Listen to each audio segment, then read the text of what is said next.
জাতীয়তাবাদী যুৱ ছাত্ৰ পৰিষদ কাৰ্বি আংলং জিলা সমিতিৰ তৰফৰ পৰা কাৰ্বি আংলঙৰ সাংবাদিক মাধ্যমৰ যোগেদি আমি দুটা বিষয়ৰ ওপৰত অৱগত কৰিব বিচাৰিছোঁ। আজি কেইদিনমানৰ আগতে যি সুখাঞ্জনত এটা অনাকাংক্ষিত পৰিৱেশৰ সৃষ্টি হৈছিলে কাৰ্বি আংলঙৰ টেক্স ডিপাৰ্টমেণ্টৰ লগতে যিজন আমাৰ এতিয়া বহি আছে কাষতে মহেন্দ্ৰক বিজি শাৰীৰিকভাৱে অপদস্থ কৰিছিলে, যিকেইজন ব্যক্তি বিজয় সিংকে প্ৰমুখ্য কৰি তেওঁলোকক কিন্তু প্ৰশাসনে তথা আৰক্ষী বাহিনীয়ে গ্ৰেপ্তাৰ কৰিব নোৱাৰাটো কিন্তু আমি আশ্চৰ্যজনক প্ৰকাশ কৰিছোঁ। কাৰণ এই কাল্পিকিতাত অতি শীঘ্ৰে গ্ৰেপ্তাৰ কৰি পেলাই জেল হাজতলৈ পঠিয়াই তেওঁলোকক উচিত শাস্তি দিবৰ বাবে আমি যুৱ ছাত্ৰ পৰিষদে প্ৰথম পৰাই দাবী জনাই আহিছোঁ। এতিয়া বিষয়টো হৈছে কি, এতিয়া ছ'চিয়েল মিডিয়াত তথা সামাজিক মাধ্যমত এটা বিষয় চৰ্চা হোৱাৰ আমাৰ পৰিলক্ষিত হ'ল, আমি দেখি পাইছোঁ। সেইকাৰণে আপোনালোকৰ সংবাদ মাধ্যমৰ যোগেদি আমি এটা জাতীয় সংগঠন হিচাপে কথাখিনি জনাব বিচাৰিছোঁ ৰাইজলৈ, যে সেইদিনাখন যিটো ঘটনা ঘটি আছিলে, ঘটনাত যেতিয়া কিছুমান ব্যক্তিয়ে বিষয়া যেতিয়া কাউন্সিলৰ চৰকাৰী বিষয়াসকলক টেক্স ডিপাৰ্টমেণ্টৰ বিষয়াসকলক যেতিয়া কুৱেশ্যন সুধি আছিলে, কোনোবা ব্যক্তিয়ে হওক বা সামাজিক মাধ্যমৰ যোগেদি এতিয়া দেখি পাইছোঁ আমি এজন চৰকাৰী বিষয়ক যে কৈছে যে এইখন অসম হয়, অসমত অসমীয়া ভাষা কক কৈছে।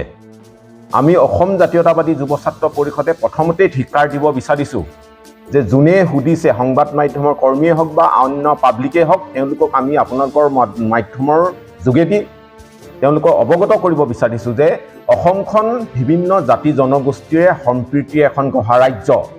আমি ক'ব বিচাৰিছোঁ যে যুৱ ছাত্ৰ পৰিষদে যে দিল্লীয়ে যদি অসমবাসী ৰাইজক, অসমীয়া মানুহক যদি কয় যে আপোনালোকে হিন্দী নকৈ পেলাই হিন্দী ক'ব লাগিব, অসমীয়া ভাষাটো আপোনালোকে ক'ব নালাগিব, তেতিয়া জানো কোনোবা স্বাভিমান অসমীয়াই নিজৰ মাতৃভাষাটো এৰি পেলাই তেওঁলোকে হিন্দী ক'ব জানো?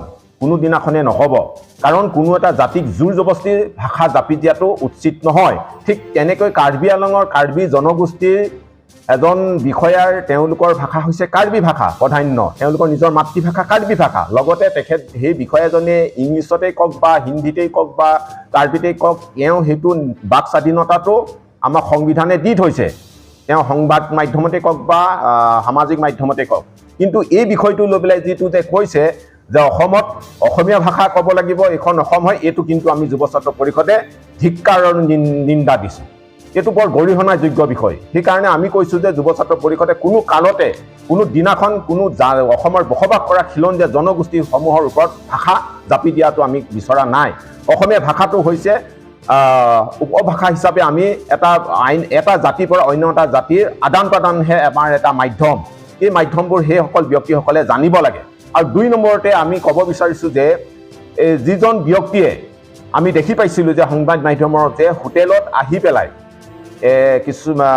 টেক্স ডিপাৰ্টমেণ্টৰ বিষয়াসকলে ভাত খাই পেলাই পইচা নাই দিয়া বুলি যিটো তেওঁলোকে সেই হাজৰিকা বোলা যুৱকজনে যিটো লোহিত হাজৰিকা যিটো বক্তব্য ৰাখিছিলে, তেওঁ এতিয়া আমি গম পাইছিলোঁ তেওঁ সেইটো ভুল স্বীকাৰ কৰি পেলাই তেখেতে ছুপাৰিনটেণ্ডেণ্ট টেক্সলৈ তেখেতে আবেদন এখন লিখিছে।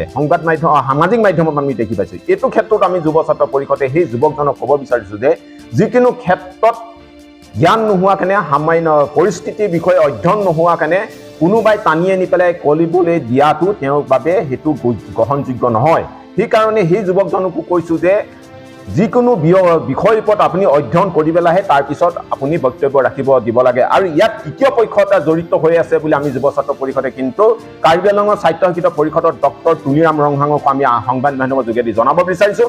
আৰু কাৰ্বি আংলঙৰ আৰক্ষী প্ৰশাসনক আমি জনাব বিচাৰিছোঁ, আমি ক'ব বিচাৰিছোঁ যে তৃতীয় পক্ষটো কিন্তু চৰকাৰে উচিত পদক্ষেপ গ্ৰহণ কৰিব লাগে। কাৰণ এই তৃতীয় পক্ষটোৱে কিন্তু কমিউনেলৰ সৃষ্টিৰ এটা ষড়যন্ত্ৰ কৰি থকা বুলি আমি যুৱ ছাত্ৰ পৰিষদে সন্দেহ আৰু অনুভৱ প্ৰকাশ কৰিছোঁ। সেইকাৰণে কৈছোঁ যে এই ক্ষেত্ৰত কাৰ্বি আংলঙৰ স্বায়ত্তশাসিত পৰিষদে উচিত পদক্ষেপ গ্ৰহণ কৰি পেলাই দৃষ্টান্তমূলক এই কাল্পিতকেইটা শাস্তি দিবৰ বাবে পুনৰবাৰ আজি আকৌ আপোনালোকৰ সংবাদ মাধ্যমৰ যোগেদি দাবী জনাইছোঁ।